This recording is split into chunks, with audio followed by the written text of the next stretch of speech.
Look upon this picture. And now on this. The struggle for control of the minds of men continues. But which type of control? This? Or the control which allows the mind to open the pathways to wisdom?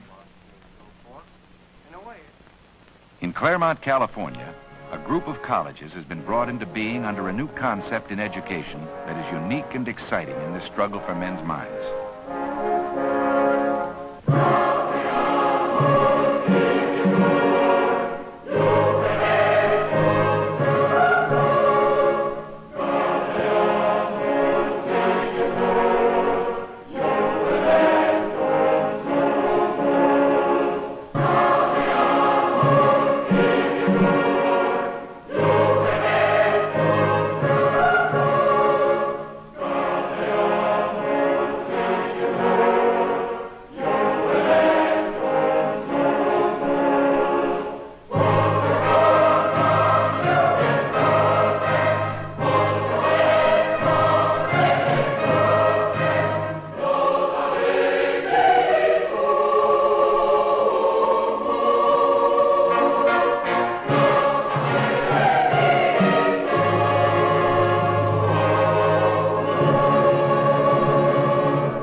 The history of the Claremont development began with Pomona College. Founded in 1887 in the New England tradition, its first building was an abandoned hotel. But then, as now, California was growing rapidly. Pomona soon expanded its facilities to accommodate more students. Its growing number of friends provided this privately endowed college with the funds to maintain its growth. The academic importance of Pomona was quickly gaining national attention. Teddy Roosevelt spoke there in 1902. By 1915, it became necessary to restrict enrollment in the interest of academic quality. In 1923, 3 out of every 4 applicants were turned away. Classrooms were filled to capacity. The college had to expand or drastically limit its enrollment. Dr. James Blaisdell, then president of Pomona, saw in this problem an exciting promise for the future. He said, "My own very deep hope is that we might have a group of institutions divided into small colleges somewhat on the Oxford type. In this way, I should hope to preserve the inestimable personal values of the small college while securing the facilities of the great university." Ellen Browning's Scripps, sensitive and shy, was deeply inspired by this idea. She contributed 300 acres of land to serve the needs of future colleges. Over the years, numerous other private citizens have given buildings, facilities, and time. Today, Dr. Blaisdell's vision has become 5 widely noted individual institutions for higher education. Their destinies are guided by 5 separate presidents who work together on physical and financial needs, yet who vigorously guard the academic individuality of their respective institutions. This is Claremont University College, the graduate school and the coordinating institution for the group. It owns and operates the numerous facilities used jointly by all. There is Claremont Men's College, Harvey Mudd College, Pomona College, and Scripps College. Under the Oxford or group plan, all of these resident colleges are served by the Ronald Library, one of America's outstanding collegiate libraries.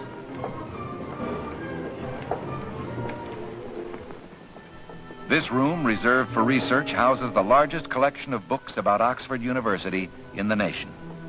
Great Oxford, where 800 years of group plan education has proven its value in maintaining freedom of opinion and variety in the university. The 3,000 volumes here indicate the influence of a great university on the thought of the English-speaking world and the importance of its example to the Claremont Group. Ronald Library is a joint facility. As such, it brings together students from all members of the Claremont Group. The graduate student, the woman from Scripps, the student from Claremont Men's. the engineering major from Harvey Mudd, and the student from Pomona. They are brought here by a common need, yet they are encouraged to preserve the individuality necessary to outstanding education.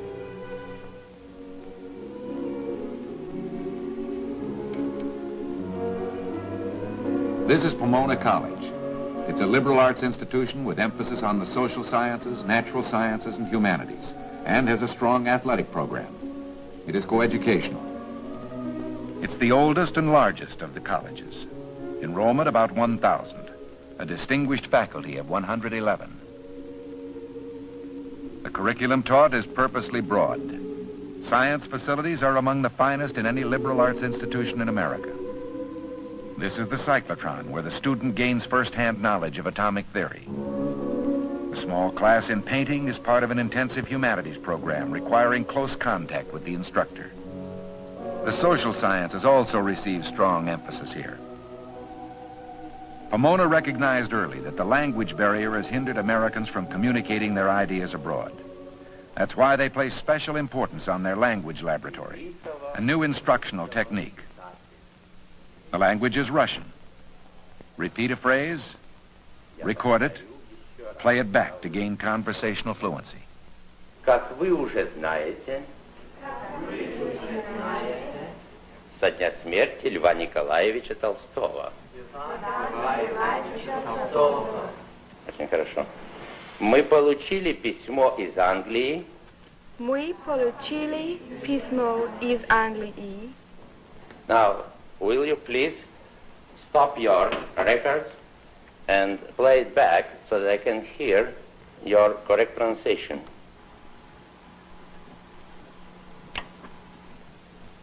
Как вы уже знаете, Дня смерти Льва Николаевича Толстого, великого русского писателя. Miss Becker, will you repeat, please, last sentence? Льва Николаевича Толстого, великого русского писателя. Now, Miss Becker, how would you like to go with me to a Moscow restaurant? I'm the waiter and you are the patron. First, I will ask you in Russian, what would you like to have for lunch? Что бы вы хотели на обед? Я бы хотела русский борщ, если можно. Пожалуйста, чаю или кофе? Надеюсь, не водки. Да, пожалуйста, кофе.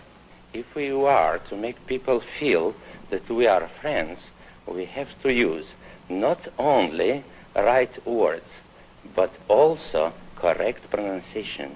Combining both personal instruction and modern techniques, the language laboratory is important in the race to communicate our ideas. Among the arts, the college's accomplishments in music are particularly well known. This is Pomona's student orchestra.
Pomona College is a seasoned, well-rounded institution. Its graduates have, through the years, attained national distinction in both scholarship and leadership. These men and women have been enriched and benefited from the other colleges in the group plan, which has also helped Pomona preserve its traditional character.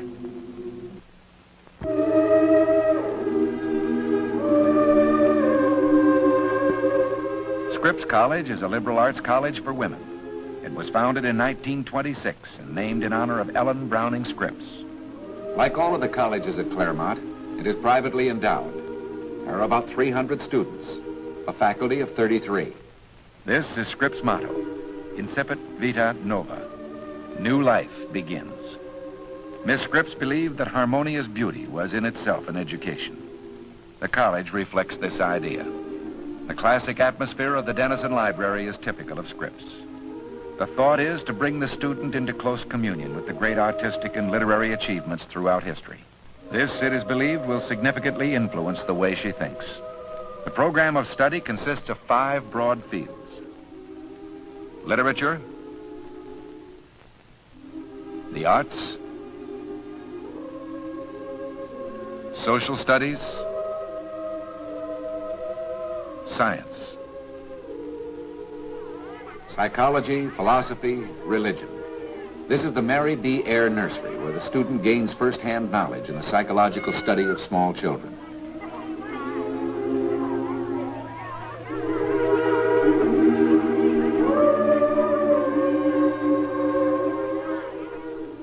A unique advantage of the Claremont group plan to the Scripps woman is her ability to take selected classes at the other colleges. A swimming pool and other recreational facilities are part of the campus. The heart of the Scripps program, the humanities, make up 40% of the students' first 3 years. This is a junior humanities class. The subject, Schiller's views on the French Revolution. The principle being that the French were fighting to regain their freedom, their liberty. Well, I suppose he saw the events of the French Revolution somewhat like illustrated here. Here you have a revolutionary tribunal. That's the revolutionary judges, as you see, drunk or asleep or both. And here is the poor victim. What chance has he gotten? This, of course, is done by an enemy of the French Revolution. Here you have another, this time by a friend of the French Revolution, and what he presents is the massacre of revolutionary prisoners by a counter-revolutionary army. Again, bloodshed. This is, of course, the beheading of the king, a very gory spectacle, to be sure. According to him, what was wrong with the French Revolution was that it changed the institutions before they changed men. They introduced institutions for which the men were not yet prepared. It was for free men, but they were not yet taught how to be free. Yes, Gay? It seems to me that this is the usual argument of a dictator. The masses aren't ready for democracy. Well, yes, that's quite right. That's what many, not all, many dictators say. They need some simple explanation for their action, and this is one. It is an oversimplification, of course. Yes, Les? But, Dr. Merlin, I think that some of the new African nations are really getting ahead of themselves. And I think it's a case of too much freedom too soon. I think it's all right to change institutions before you change men, and I think it is all right to trust men that by and by they will be educated by their own institutions. Instruction at Scripps stresses both the value of individual thought and the importance of community life. They urge the student to live her education. The belief is that she will be influenced throughout her life by the sense of intellectual and social participation, which can only be found at a small, intimate college.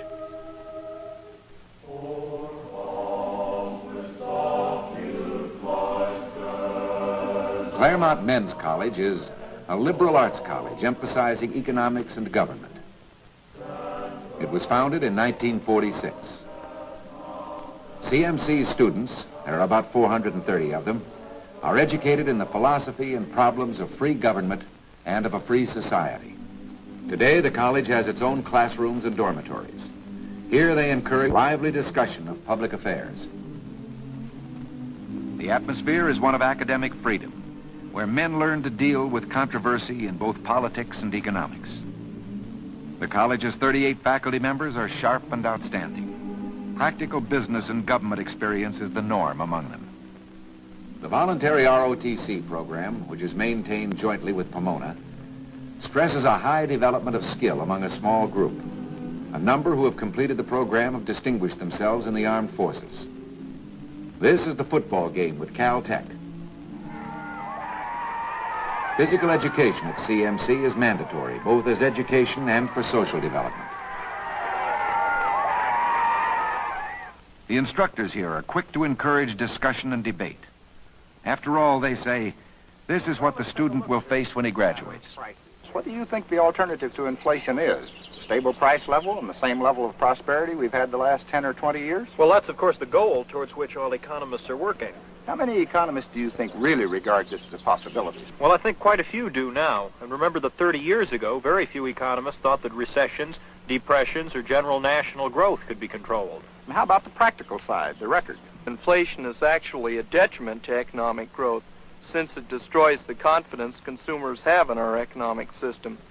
Now, just suppose that the alternative to inflation is deflation, not price stability, that you can have your choice either of rising prices or of falling prices. Which of these two would you choose? I guess I'd have to take the rising prices. With falling prices, people on fixed incomes benefit. But to my way of thinking, this is a small minority. Those in the business world, businessmen, wage earners, stockholders, would be seriously hurt by deflation. It would seem to me we can have both price stability and economic growth. Good gentlemen, can we have everything? Well, no, we can't. We can work towards the optimum combination of things. I think this is the key question, to get the best possible combination.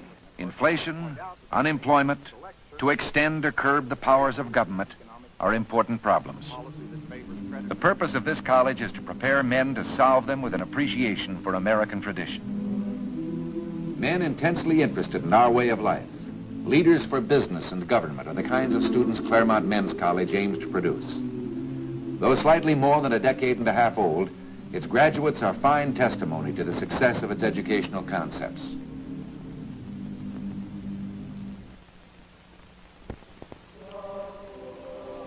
Harvey Mudd College was opened in 1957. It's a coeducational college of science and engineering. It will ultimately accommodate 370 students. It was founded because today there's an urgent need for physical scientists and engineers, with broad training in the social sciences and the humanities. 1/3 of the curricular time is devoted to the humanities and social sciences. Though new, Harvey Mudd College has taken shape quickly and when needed because of the group plan. The land required was immediately available. Classrooms and buildings have been loaned by the other colleges. Harvey Mudd now participates in athletic events with Claremont Men's College. Hanold Library, the infirmary, and administrative joint facilities were immediately available. The college is purposely small and personal. Even freshman classes are taught by seasoned professors. The science and engineering regimen is tough and modern, and daring enough to consider, say, the relation of man and machine resulting from the electronic computer and the step beyond it, automation. But occasionally large groups of people have lost their jobs. Now with automation, this dislocation can occur at a much more rapid pace and on a larger scale than anything we have known. These young men come to realize that there is a new social dimension in the enormous power wielded by science. This places a responsibility on all of us, including the people who design and operate these machines, because the harmful effects have to be minimized as much as possible.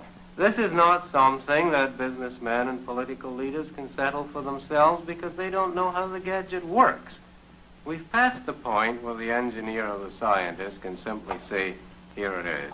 This is the challenge facing you. No, there are no pat answers. The problems are too real.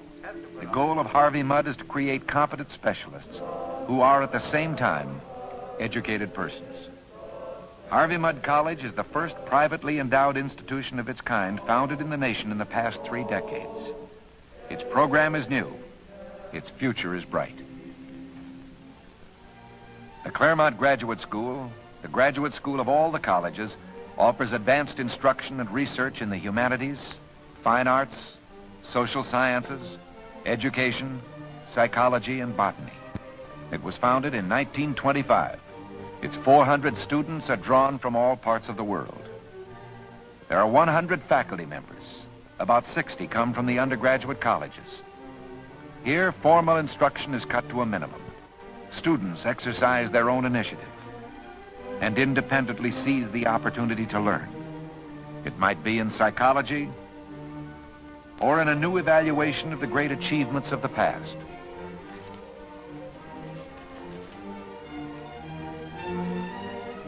These programs lead to the Master of Arts, Master of Fine Arts, and Doctor of Philosophy degrees. This is an examination for the Doctor of Philosophy degree in English literature. The subject, social criticism in the novel. I think that the novel is essentially a middle-class literary form, which arose partly because you had a middle class which was interested in reading, and partly because of some individual geniuses, such as Fielding. Do you find the same conditions affecting the novel today? Well, I think there are certain forces today which are tending to reshape the novel. Be specific. The impact of the mass media, for example. This is a critical time for the graduate student. He must know the subject. He must have a defensible point of view. Post-war period. Modern psychology, which has tended to break down the form of the novel, and also increased specialization, which has broken up class structure so that the novelist doesn't feel that he's writing about classes with real differences.